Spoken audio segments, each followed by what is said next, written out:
Centre नाहिन खुली सकिया।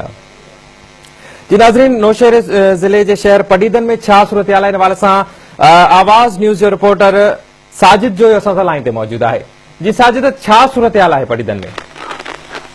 जी अली रज़ा, के बुधाइंदो हलां त हर साल जी इन साल भी पडीदन में जेके आहिनि कणक जा खरीदारी मरकज़ सरकारी तौर ते न खुली सघिया आहिनि, जॾहिं त जेके हितां वापारी आहिनि उन्हनि जो हिकड़ी कायम लगल आहे ऐं जेके बि हिते आबादगार जेके आहिनि उन्हनि लाइ तमामु घणा मसइला आहिनि। बारदानो न मिली रहियो आहे ऐं जेके खरीदारी मरकज़ न खुलिया आहिनि उन्हनि जे करे हितां जे जेके आबादगार आहिनि उन्हनि खे तमामु घणियूं मुश्किलात पेश अची रहियूं आहिनि।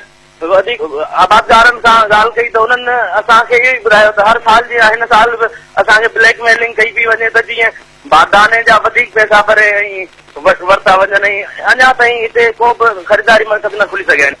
ठीक है, वडी मेहरबानी साजिद जो इन वाले से तफसील ॾियण जे लाइ। जी नाज़रीन, पडीदन में भी को खरीदारी मरकज़ ना खुली सकियो जॾहिं त